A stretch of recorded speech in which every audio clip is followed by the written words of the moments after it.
Life is a train station, and we, as people, are the trains.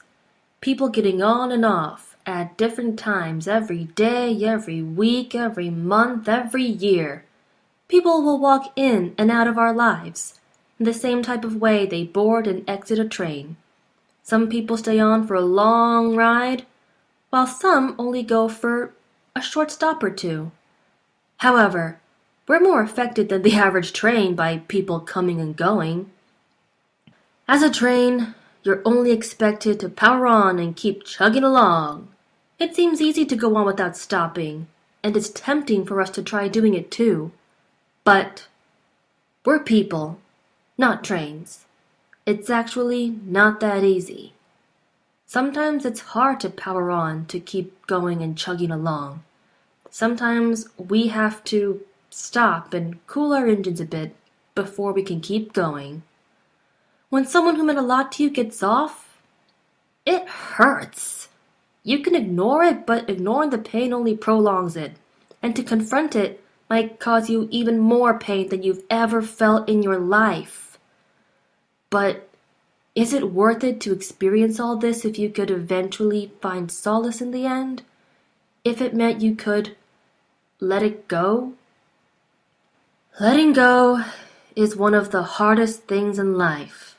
I am a firm believer that people come into your life with a purpose, and once that purpose is fulfilled, they will inevitably leave.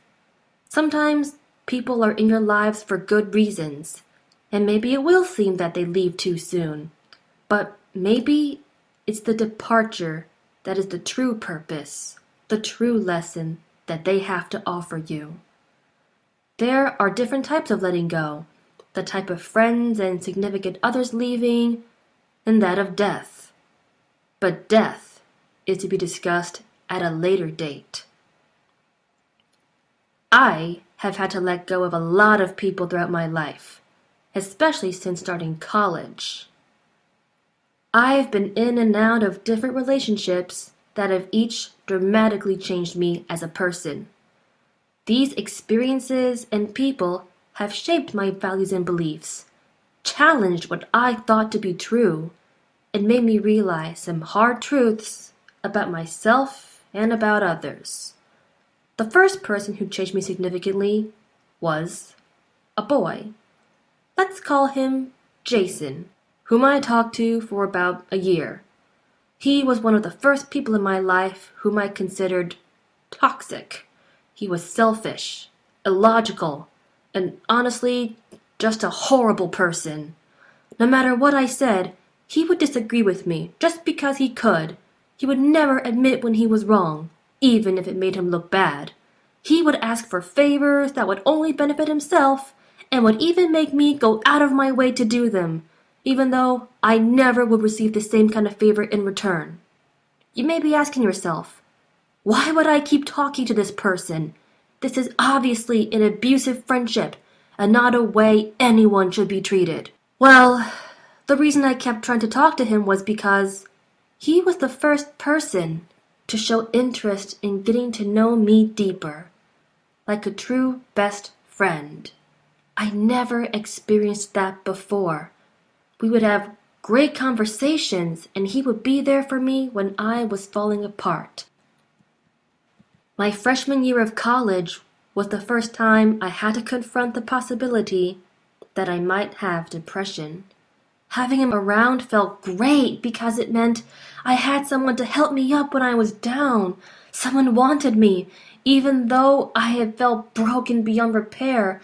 I was so caught up in that feeling that I almost wasn't able to see how manipulative he really was. And when I did, it crushed me that I had to distance myself.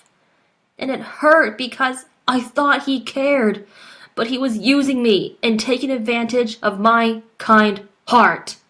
I had never experienced a situation where I was the one who had to end the relationship. That was the lesson Jason taught me. He's just one example of the people I've had to let go in my life.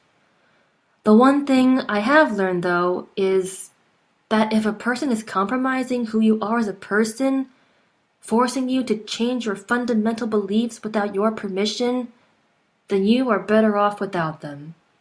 If they make you feel guilty for being yourself, for disagreeing with their opinions that they take for fact, for telling them how you feel, then they don't deserve to be in your life.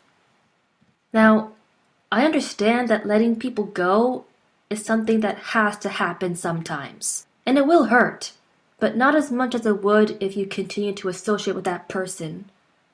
In the long run, it's better off to distance yourself from those people instead of sticking around and letting them hurt you. And whatever you do, don't lose hope. The right people will come into your life. They might just not have found you yet. So, if you recently realized the friends you thought you had were not good for you, that's okay. Don't think that you're alone in this world, because you're not. Your people are on their way. They may even be sitting next to you, and you don't even know it. Don't be afraid to reach out and try to make new friends. Although it's scary and the fear of rejection is strong, the worst case scenario is they don't stick around. They weren't meant to stay in your life. And that's okay. You're narrowing down the potential possibilities for your true friends and loved ones. I hope these things help you realize that it might not be your fault people leave after all. It might just be the people around you. You don't deserve to be treated as anything less by someone else because you deserve the best. And sometimes that best is only achieved by letting someone leave your train station and letting them go on their way. And the thing that isn't always realized is that's okay.